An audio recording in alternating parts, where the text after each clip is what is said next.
What's up, everybody? Beau-hindman back on Little Big Robots, my YouTube channel, where I talk about little versions of big robots. Today I'm returning back to something I've always loved. I've loved for a long time, I should say, and that is Bandai's HG, which means high grade, means the level of detail, I guess, and the quality of the kit. 1 in 144 scale. Gunpla kits. Now, as you might know, this is one of my 12 lines I collect, 1 in 140 scale Gunpla kits. It's kind of weird because there is a whole bunch of them. They've been around for many years, so to get them all would be a bit much, and I'm not really interested in getting them all. What I'm interested in doing, there's a little bit here. There we go. What I am interested in doing is collecting a certain portion of it. So, my favorite, now keep this in mind that I don't watch the anime, the other Gundam animes. I've watched a few of them and I really enjoyed a few of them, and some of my thought were complete garbage. But I decided to go for the line of toys from my favorite anime, which is the Build Fighters, Build Divers, Build Fighters Try. Basically, Build Fighters is a series that is about kids that get together and you actually build the kits.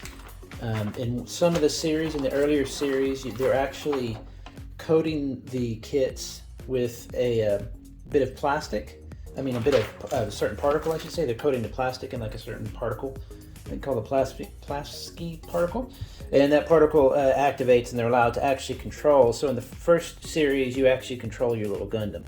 So after the little fight, if it's broken up or if it gets killed in the fight, little arms will be broken off. It's real cute, and I just absolutely love the fact that it was just like what we'd want to do if we were kids. If you want to take them and control them remotely, like a little remote control almost in a way. But in the cartoon, they actually control them in a little cockpit. So it's kind of like if you went to an arcade and you had this little cockpit and you actually control plastic versions. Now, in the later series, what they do is they take their kit, they set it down on a thing and it gets scanned in, and then they go into a VR world and actually pilot these inside the mech in the VR world.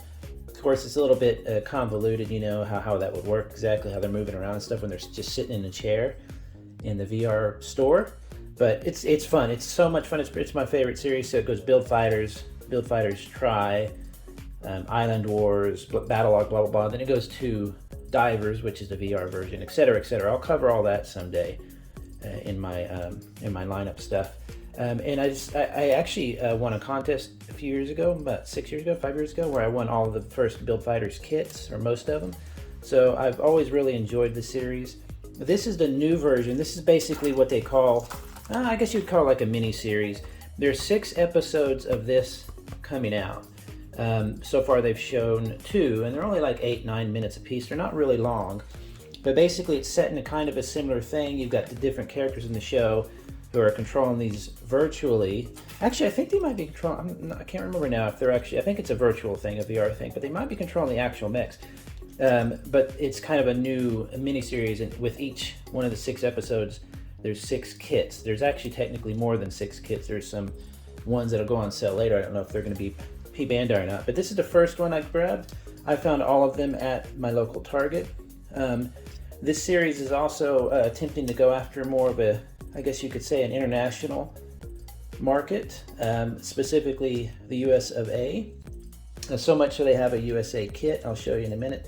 But this is the first one I built. I just grabbed the one from the stack of 6, and I was like, hey, cool. I don't have the Centaur one. I need to get that one still, so I'm still looking for this. People were kind of cracking up about the wings. They're just basically whatchamacallit's wings turned around, and so you could just, I guess you could just flip these around, couldn't you? But I like it like this. I think it's kind of unique. They have this really cool design where they fold out. There's some really, let me take this off and I want to show you something. One of the fun things about Gunpla is the little bit of, the tons, I should say, of engineering that goes into a kit. And sometimes it's pretty standard stuff. These stickers here, well, actually, I really enjoy placing stickers like that. See, that's the gold foil. There's something kind of therapeutic about placing them. They're very, very relaxing. but sometimes they don't get perfect and you have to kind of make sure they're all in there. But this part I want to talk about how neat the engineering was on this little section here. You can see that they kind of interlock like teeth. Well, those are literally, you snap them together down here. There's the two parts, the blue and the white part. So you snap that together, but you kind of do, you know, the dogs in the agility contest, they go through the winding thing, you know, that's kind of what they're doing here. You put one of them's on one side, the other tooth is on the other side, then the next tooth is on the opposite side, and you kind of weave it. It's not elaborate, but I just love that little touch of engineering there that made this stick together. Otherwise, being how thin it is, see, it's not perfect. Being how thin it is, you can't quite tell. You know how else they would make this wing other than maybe putting a part, joining it together or something, or a big part overlapping. So this is a very delicate operation there, and I really like how they did it. I've never seen that kind of interlocking where it's on one side there and then the opposite side is a different tooth. And it's just I just thought that was really, really elegant, really, really nice. So the wings fold out and do all this neat stuff. This is not what really my favorite stuff, the wings and stuff. They get kind of bulky and big, but it is really, really cool looking once you get them all, not painted necessarily, but even just panel line. You see all the panel lining that could be done. So I'm going to take off the other wing actually, because that's a little bit bulky.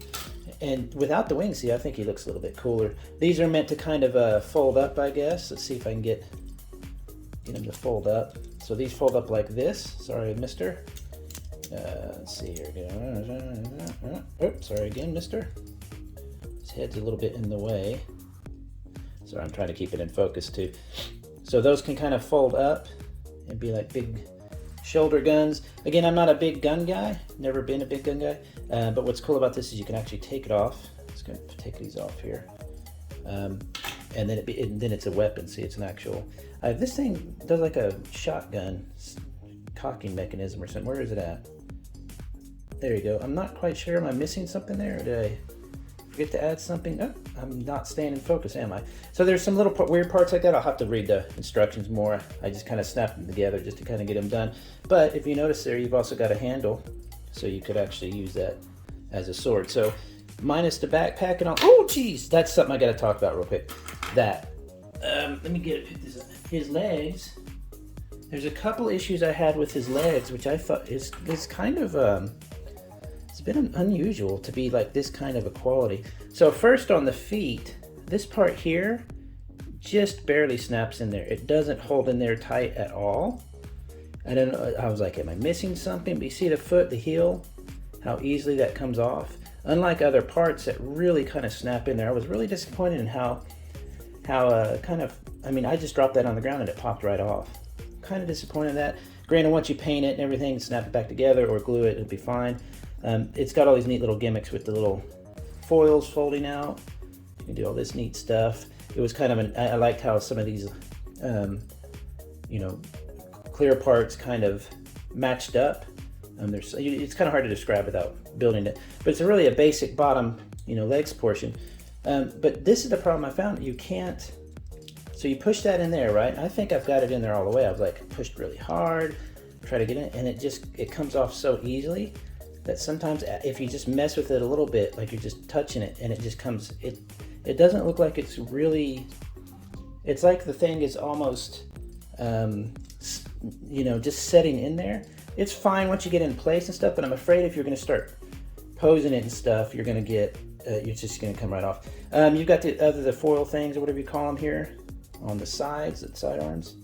So more of that kind of gimmick. He kind of blows up, you know, kind of like a transformation light in a way, and he kind of pops out. It came with a lot of neat little additional parts. You got this little energy shield part. I'm not going to pop that out because it's difficult to get in, but you just put that there and it acts as like a shield on his arm. Of course, you got a basic gun. These cool fists, these different hands, which I thought were, ooh, darn it, I keep hitting the camera. These cool little hands here.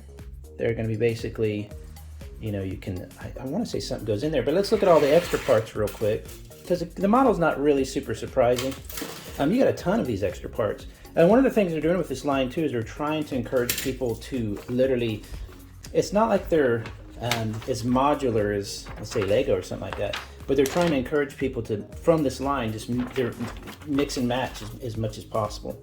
So you can really, where's the one they did here, which I thought looked kind of funny. Where'd it go? Can't find it.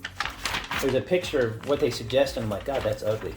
But anyway, you can see they're really encouraging people to swap parts, to just pull them off with the other kits in this line. Of course, with HG, you could probably exchange them with lots of other kits as well. But I like that they just, there's all these remaining parts that I guess are for, I don't know. But even on the instructions, they kind of just mark them off, like X them off. See, look, you got this whole front chest piece and everything, which I guess is probably old, from the old molds or something, possibly. So you get a lot of neat little stuff. You get some more, look, you get some more here. You can make a cool beam saber there, which I'm not a big fan of that stuff, but those special parts are always fun to kind of keep, because you might need them for a project someday. Man, I'm just being so sloppy today. So he's not really anything amazing as far as the kit. There are some neat little additional parts, the shoulder bits here that have that little see-through. Did that fall out? No, it's in there. It's really in it. You can see it now. So there's like a neat little, there's some neat little, you know, not as much engineering, but just nice little fitted parts like that. But other than that, it's not really the most interesting build in the world, but it's still really fun. It's about as posable as you could think it would be for an HG, you know, typical stuff. You can do crazy stuff with HGs now. You got the toe point, you got all that neat stuff. So it's pretty much what you would expect. Me personally, I don't like the big backpack that much. I'd probably want to do it. It reminds me of the V-Rave or something like that, where it's just a bit much. You know, I mean, you can see how it just, you know, that'd be cool looking on your shelf, you know, posed like that. But other than that, I'm just more of a fan of plain stuff. But that backpack is really cool, and you can see how you could probably use it for all sorts of other customs and whatever. Even if you don't use it on this kit, just heck, almost anything. You could see how that would be really, really handy. I love the little vents here. So you could definitely use some panel lining, little paint. You know, I was kind of disappointed they didn't have more stickers. This is all the stickers they had. And I know that sounds crazy, but I've really kind of fallen in love with stickers lately. When I have a fantasy of making model kits that look like toys from the 80s in the way that they have the cheesy stickers and stuff, but done with modern technology and making sure there's no seam lines and all that fun stuff. So the stickers to me are always kind of fun, and I was kind of hoping I'd have a lot more of them, similar to, let me show you this big guy here. So this is just a straight built kit, and I thought, oh, you know, everything's just falling apart. I was like, oh, you know, I'll pick them up and just see how, but those are just the basic stickers. You can see them whenever you look in the light. You know, you can see their edges and stuff, but I love all those little stickers. I think they're really, really cool. I was kind of hoping for more of that kind of a thing to go with this. I know that these are supposed to be in the cartoon. They're supposed to be as they kind of build them, so they're kind of cartoon looking. But you know, it'd been fun to have little stickers here and maybe some on the shoulders, just something neat. But I've got a million stickers. Maybe I'll add some myself. So not a bad kit. It's not my favorite. This is the Helios, the Gundam Helios. So as you watch the series, you can watch it on Gundam.info. If you just put Gundam.info into YouTube, you can watch the series now for free, including the Build Fighters Try and Build Fighters Build Divers, the 2 parts of that. So go watch those, see what you think. It's my favorite series. This is what I'm now collecting. Instead of doing every HG kit, which is way too many, I just decided to go with this. So, but anyway, have a good one, everybody. I'll talk to you later. Bye-bye.